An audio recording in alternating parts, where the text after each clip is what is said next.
Ibu, bapak, saudari, saudara, rekan-rekan muda, dan adik-adik sekalian dimanapun kalian berada, bertemu kembali dengan saya Romo Tino SSCC di dalam catatan pesiarah. Kabar yang membahagiakan kadang belum tentu berakibat menyenangkan atau konsekuensi yang harus kita lalui dengan situasi yang menyenangkan. Bahkan kadang untuk mencapai kabar sukacita itu, kita harus mengerti dan menjadikan rajutan dari penderitaan dan kebahagiaan di dalam persiaran hidup kita menjadi bermakna. Disitulah kabar sukacita yang sebenarnya. Sebelum kita mendengarkan permenungan dari catatan pesiarah, marilah kita membuat tanda kemenangan Kristus. Dalam nama Bapa dan Putera dan Roh Kudus. Amin. Allah Bapa yang Maha Kuasa dan Kekal, Engkau menghendaki agar sabdamu menjelma menjadi manusia dalam rahim perawan Santa Maria.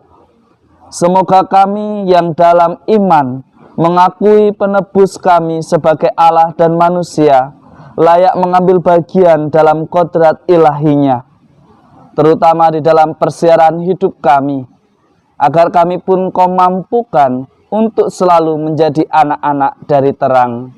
Demi Kristus pengantara kami. Amin. Ibu, bapak, saudari, saudara, rekan-rekan muda, dan adik-adik sekalian yang terkasih, pada hari ini kita bersama Gereja Semesta merayakan Hari Raya Kabar Sukacita.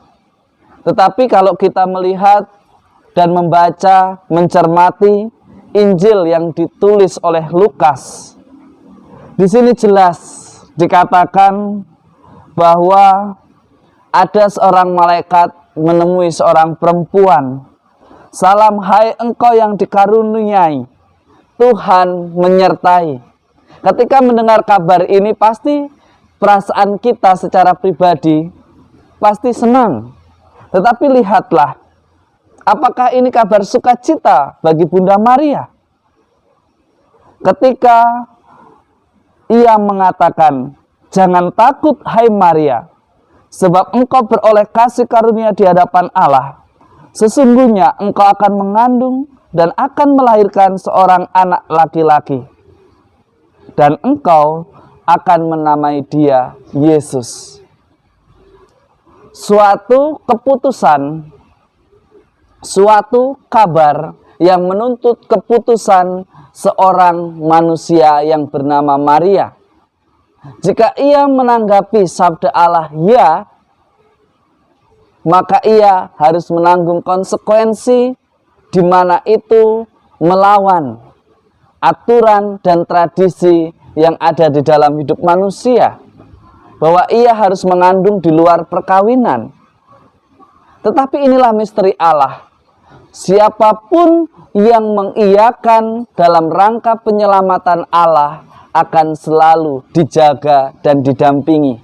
Disinilah kabar sukacitanya. Kabar sukacitanya ialah ketika Maria menerima kabar itu dengan siap, dengan sadar tahu mau akan konsekuensi yang harus ia lalui. Ia harus menjelaskan kepada Yusuf calonnya. Ia harus menjelaskan kepada orang tuanya apa yang ia alami. Tidak mudah. Bahkan saat ia mengalami kegalauan, ia mengalami ketakutan, ia datang kepada Elizabeth saudarinya untuk mendapatkan kekuatan. Tetapi seringkali ketika kita mengatakan ya, dan ketika masalah datang menerpa di dalam perjalanan komitmen kita, baik sebagai suami istri, baik sebagai seorang religius, baik sebagai orang yang hidup sendiri, kita ditantang. Ketika mengatakan ya, apakah kita tetap ya ketika ada penderitaan? Ketika ada godaan untuk melanggar janji setia kita. Seringkali kita hanya ya di mulut ketika itu menyenangkan, tetapi kita tidak mau menjalani konsekuensi dari keputusan kita. Mari kita belajar dari Bunda Maria yang selalu mengatakan, sesungguhnya aku ini adalah hamba Tuhan, terjadilah padaku menurut perkataanmu itu. Lalu malaikat itu pergi. Ketika Maria beriman dengan tulus, ketika ia memutuskan dengan bijaksana dan tanpa pamrih, malaikat meninggalkan karena dia yakin bahwa yang dipilih Tuhan itu tepat dan akan melaksanakannya. Semoga kita yang mengaku diri sebagai anak-anak Allah tidak hanya ya saat kita senang. Sudah jelas dikatakan dan digambarkan di dalam kitab suci bahwa Maria menerima kabar sukacita dan menjadi yang berbahagia karena ia taat dan setia mengikuti apa yang Tuhan rencanakan. Kabar sukacita menjadi nyata ketika kita di dalam perjalanan hidup kita selalu berlaku sebagai anak-anak Allah. Hal sederhana yang mungkin kita bisa lakukan. Kita ingin kita sehat, ya, maka ikutilah protokol kesehatan. Jangan kita mau sehat tetapi gaya hidup kita tidak sehat. Ini contoh bahwa kita mengatakan hanya di mulut tetapi tidak melaksanakannya dengan sepenuh hati. Jangan katakan, ya, saya ingin sukses tetapi bermalas-malasan. Lihatlah Bunda Maria. Ia menjadikan kabar sukacita itu menjadi bermakna, menjadi penuh kegembiraan karena ia menjadikan kabar sukacita itu penuh makna.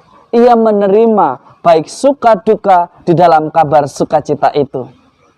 Karena ketaatannya, karena kesetiaannya, karena kebijaksanaannya, karena ketekunannya di dalam beriman, ia menemukan bahagia di balik kabar sukacita. Semoga kita belajar dari pribadi Bunda Maria ini. Belajar untuk menerima kabar sukacita yang namanya tugas, tempat baru, atau jabatan baru, sesuatu yang menyenangkan. Tetapi jangan karena naik jabatannya, jangan hanya karena pindah ke tempat barunya, tetapi kita harus menjadikan rajutan penderitaan dan kebahagiaan sebagai pelangi kehidupan yang bermakna di dalam hidup kita. Ketika kita mampu menjadikan rajutan itu sebagai pelangi yang mewarnai hidup kita, maka percayalah, kita pun akan bersuka cita sebagaimana Bunda orang beriman, yaitu Bunda Maria. Semoga berkat Tuhan senantiasa melindungi dan memberkati kita dalam nama Bapa dan Putera dan Roh Kudus. Amin. Ibu, bapak, saudari, saudara, rekan-rekan muda, dan adik-adik sekalian yang terkasih, pandemi COVID selalu dikatakan sebagai penghalang. Tetapi kalau kita belajar dari Bunda Maria, kita akan menemukan cara dan solusinya. Belajarlah menjadi pribadi yang kreatif, tetapi tetap taat dan setia mencari kehendak Tuhan di dalam persiaran hidup kita. Maka disitulah kabar sukacita akan terwujud dan terjadi di dalam hidup kita. Selamat beraktivitas, Tuhan memberkati. Amin.